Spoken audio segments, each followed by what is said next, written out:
Welcome back, sports fans, to the only show that always goes for it on 4th and 2. I'm Kevin Cohen. And I'm Chris Carr. And today we're going back. And forth.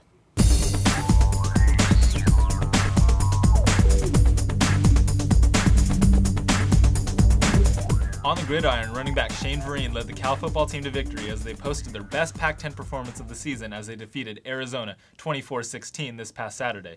The defense shut down Wildcat quarterback Nick Foles, sacking him 4 times, and Vereen filled in admirably for the injured Jahvid Best with 156 yards on the ground. Well, Chris, Cal looked impressive in their victory this past Saturday, but so did Stanford in their whipping of USC. So what do you see happening down at the farm this coming Saturday in the big game? Well, Kevin, I really don't see good things for Cal, to be honest, because Stanford, when you look at their last 2 games against USC and Oregon, Right. and they've won both of those games. They're the only Pac-10 team to beat both of those squads. So, they're a really hot team right now. The only thing that I'd say is a potentially good thing for Cal is that Stanford could be experiencing an emotional letdown come this Saturday. Right, and when you think about Stanford, you think about running back Toby Gerhart and redshirt freshman Andrew Luck. And when you look at Luck, he is a redshirt freshman, but he plays well beyond his years. And Toby Gerhart coming off an impressive 178-yard rushing attack on the ground against USC. So that put him on the Heisman list too. Right. And for Cal, I think it needs to start with the defensive line in this game. They need to get out early and often and really be physical with Stanford's offensive line and also the linebackers maintaining their gap integrity and stopping their rushing attack.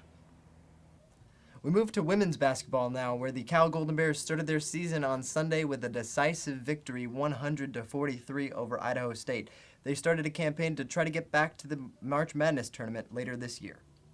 So, Kevin, from what you can gather from just this one game for the Bears, what are your projections going forward for this team? Well, Chris, you would expect with such a young team a lot of growing pains, but actually the freshmen really stood out to me. Denisha Stallworth, 17 points. Talia Caldwell, game-high 9 rebounds. Talking about Eliza Pierre and Lashia Clarendon. So really providing solid minutes. So what I really think this young nucleus combined with the senior leadership of Alexis Gray Lawson and Lauren Greif, it actually makes for a really nice blend that really bodes well for Cal this season. I think that senior leadership is really key as well, like you said, because when you look at the schedule, it's not really an easy one for Cal. You've got Baylor coming up, and they've got that freshman Brittany Griner. Oh, yeah. And you've got a Pac-10 schedule that's no pushover either. The Stanford team that always is the perennial favorite in the conference.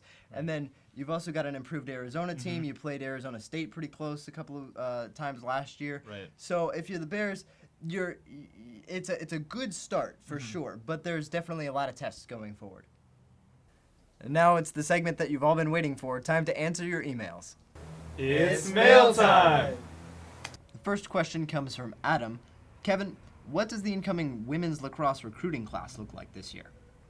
Well, the Bears inked 8 recruits, highlighted by Teresa Lee, Megan McGinnis, and Lauren Gores, all of whom garnered national accolades. The second question is from Andy, directed to Chris. Even though the Bears won this week, if Cal loses to Stanford, how hot do you think Jeff Tedford's seat will be?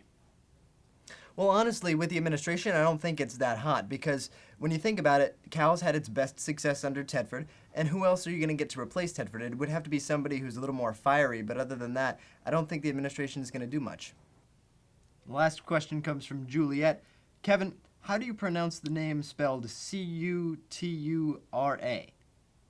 And yes, you're referring to the Croatian sensation and outside hitter on the 12th-ranked women's volleyball team, Hana Sutura. That's Sutura.